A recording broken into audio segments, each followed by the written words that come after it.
যে ধর্মে কোনো বর্বরতা নেই, যে ধর্মে কোনো পরকে হিংসা নেই, যে ধর্মে মানুষকে নিন্দা নেই, যে ধর্মে মানুষের কথা বলে, যে ধর্মে মানুষের আত্মবেদনার কথা বলে, আমার সেই ধর্ম সনাতন ধর্ম।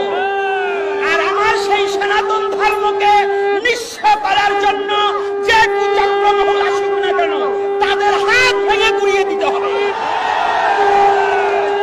আমার সনাতনের প্রতি বিন্দুমাত্র আর চোখে তাকালে তার চোখ তুলে দিতে হবে। কারণ এই ঘুমান্ত প্রাণীকে খুঁচা দিয়ে জাগাবার চেষ্টা যেন কেউ না করে। 8 দফা দাবি করেছে, বেশি কিছু নয়। সনাতনী একটু আগে আমার এক বাবা বলেছে, আমি একমত। সনাতনী কখনো ভিক্ষার থালা হাতে নেয় না, সনাতনী কোনো কারো দয়ায় বাঁচে না। সনাতনী যুদ্ধ করে বাঁচতে শিখতে হবে, যুদ্ধ করে বাঁচতে শিখতে হবে। সনাতনী কারো দয়ায় নয়। তাই যে জাতি দয়ায় বাঁচতে চায় না, যে জাতি ভিক্ষার হাত বাড়িয়ে দেয় না, তাদের প্রতি কেন এত নির্যাতন? শুধু আমি একটা কথা শুনেছি, আমি পূর্ববর্তী বক্তাদের একটা অনুরোধ করব, কোন সরকার নয়, কোন বছর নয়, কোন সাল নয়, ৭১-এর পর হইতে যতবার যে সরকার এসেছে, প্রত্যেক সরকার সনাতনীদের প্রতি নির্যাতন করেছে। শুধু কোন এক সরকার নয়। আপনারা জানেন 19 সালে নানুয়া দিঘির পাড়ে হনুমানের পায়ে নিজেরাই কোরআন রেখে যে মন্দিরগুলাকে ভেঙেছিল, যে সনাতনী যুবকদের হত্যা করা হয়েছিল, আওয়ামী লীগ সরকার তার বিচার করেনি। 21 সালে ঠিক আছে, যাক আমার ভুল হতে পারে, তাহলে 21 সালে যে ঘটনা, তারপর থেকে যত ঘটনা, আওয়ামী লীগ বলেন, বিএনপি বলেন, জাতীয় পার্টি বলেন, সনাতনী এই বাংলাদেশ টিকে আছে সনাতনী জাতির সম্পত্তির উপরে। দাতব্য যত চিকিৎসালয়, দাতব্য যত প্রতিষ্ঠান, আপনার জগন্নাথ ভার্সিটি থেকে শুরু করে এই রমনা পার্ক পর্যন্ত সমস্ত সনাতনী জাতির সম্পত্তি। এই বাংলাদেশের মধ্যে যত দাতব্য প্রতিষ্ঠানগুলো প্রায় সনাতনী সম্পত্তির উপরে দাঁড়িয়ে আছে। জাদুঘরের যত মূর্তি আছে সব সনাতনীদের মূর্তি। জাদুঘরে যত সংস্কৃতি আছে সমস্ত সনাতনীদের সংস্কৃতি। এই সনাতনীর সম্পত্তি দিয়ে বাংলাদেশের বারোয়ানি চলছে, আর এই সনাতনী কেন এত নির্যাতন সহ্য করবে? কি কারণে? এটা অন্তর্বর্তী সরকার এখন এসেছে। আমার জিজ্ঞাসা, আমার জানবার অভিপ্রায়, অবিলম্বে 8 দফা দাবি আমাদের মেনে নেন। এই 8 দফা দাবি আপনার কাছে আকুল আবেদন। আমরা সাধু সন্ত কেন পথে আসব? সনাতনী সাধু সন্ত সহসা পথে আসে না। সনাতনী সাধু সন্ত সহজা রাজপথে নামে না। আর যারা যদি একবার সাধু সন্ত এখন আসেনি, এই বাংলায় হাজার হাজার সাধু সন্ত আছে।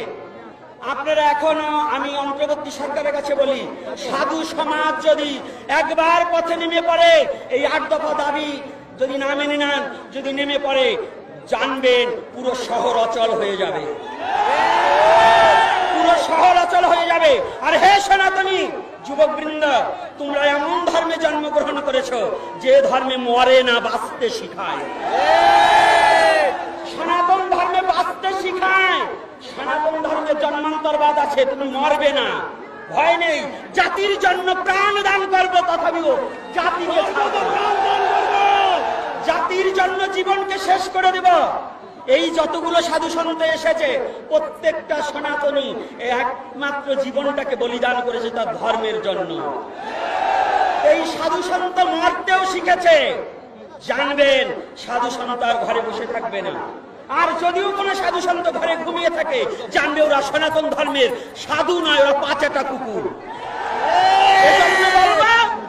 যারা ঘুমিয়ে থাকবে আর সনাতনীর স্বার্থে না জাগ্রত হবে, ওদেরকে ভালোবেসেও লাভ নেই। আজকে আপনারা যারা এসেছেন সাধু সন্ত বৃন্দ, আমি প্রত্যেকটা সাধুকে বলবো, এবং প্রত্যেকটা আজকে আমার যুবক বাবাকে দেখে আমার খুব ভালো লাগছে, আনন্দ লাগছে। এমন করে কোথাও এত সমস্যা দেখা যায় না। তবে এমন নয়, আরো জাগতে হবে, আরো আসতে হবে। প্রতিটা প্রয়োজন বোধে 8 দফা দাবি না মানা পর্যন্ত প্রত্যেক মরে মরে রাস্তায় রাস্তায় আমরা শুয়ে পড়ব। আর একটা কথা আছে, আপনাদের কথা আমরা বলবো না। কথা হচ্ছে বাংলাদেশে আমার নলেজে আছে, আমি এর আগে একটা আলোচনা বলে দিয়েছি ইউটিউবে, যদি আমি বাস্তব সত্য প্রমাণ না করতে পারি, আমি নিজে ফাঁসির দড়িতে ঝুলে পড়ব। এই যে হিন্দুদের প্রতি অত্যাচার এবং জায়গায় জায়গায় দেবতা মন্দির দখল করা হচ্ছে এবং করবার জন্য যারা উস্কানি করছে, আমি আবদার রাখছি, এই বাংলাদেশ হিন্দু মুসলমান কোনো রেশারেশি ছিল না। হিন্দু মুসলমান পরস্পরে হিন্দু বাড়ির লাড়ু চিরা খেয়েছে অনেক মুসলমান। আমার হাতে আমি 20 জোড়া নারকেলের লাড়ু খাইয়েছি একবার পূজায়।